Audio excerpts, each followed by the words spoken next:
Wallahi, I can't understand why this day and age we still continue to deal with racism in our ummah, as if it's not bad enough that we deal with it around the world. If it's not bad enough that we get hated because of our deen, but people like me are hated because of my color, my ethnicity, despite Allah telling us that we were created so that we can know each other's differences based on our colors. I know that's saying it wrong, I'm paraphrasing, but Allah knows best. Or that the closest Sahabas to Prophet Muhammad SAW were black men, and that his wet nurse, the one that he knew as his mother, was a black woman. Or the fact that the king of Abyssinia was keeping them safe during the Hijrah. But yet people still continue to be racist. And people try to see you for your color and nothing else. Or question you being Muslim. Or question if you know Arabic just because of your color.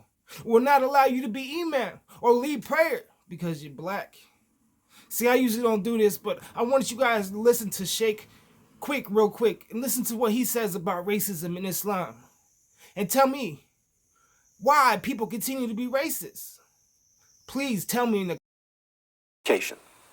because the basis of racism is an ideology. It's a belief that one group is superior to the other. So we need to understand what racism is. We need to understand how the Prophet Muhammad, peace be upon him, struggled against racism, because it existed amongst his companions. Abu Dha, one of his companions, called Bilal, who was, an African. Abu Dha was an Arab. He said, "You son of a black woman." And this got back to the Prophet, and he was really angry. And Abu Dha said to Bilal, "Step on my head." And Bilal, of course, forgave him. But the point is, they were dealing with racism at that time. They were specifically dealing with it. And you'll see within the companions of the Prophet, peace be upon him, African people in key positions. The problem is we're facing with the Muslim community is that people accept Islam or practice Islam generally culturally. It's based on what my family did, not based on the actual traditions. So what we do is, if you go through a course of seerah, from an objective point of view, you will see that African people, Ayman, may Allah be pleased with her, she was the wet nurse of the Prophet, peace be upon him. She was like his mother. And she was a black Ethiopian woman. And literally he treated her like his mother. His mother died when he was very young. And so he treated Ayman, as his mother, literally. She was involved throughout his life. Throughout his whole life. Also, not only Bilal, but you'll be surprised to know that Bilal had a brother. His name was Khalid, right? And Bilal had a sister, Ghafira. And most people don't know this.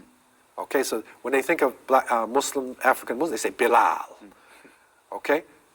Muhammad ibn Maslama, may Allah be pleased with him, was considered the knight of the Prophet, the horseman. Famous Sahabi, black African. Okay? Salim, Mawla Abi Hudayfa, one of the great readers of the Quran, was dark-skinned person as well. And there's a number of names, Muhajjar, there's a number of names of early companions. And now if you look at it, and this is what we teach in the class, in the first 5 to 7 years, the Muslims are basically in Mecca. They're made up mostly of Arabs from Hijaz, and then some other people as well, from the slave classes. They went to Ethiopia, and then from there they went to Medina.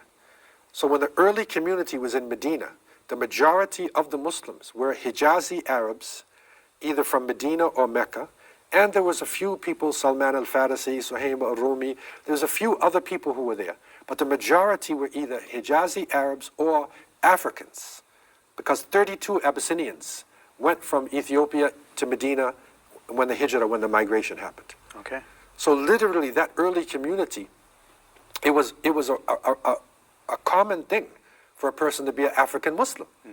Okay? There's no Pakistanis, no Indonesians, very few Yemenis, by the way, no Syrians, no Iraqis at that time. So okay? And this is described by the Prophet as the best generation. He said the best generation this is my generation.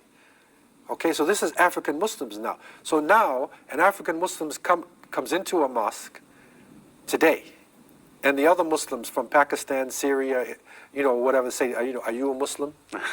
Now, so imagine how the person feels, right? When his family can date back to the early period of the companions.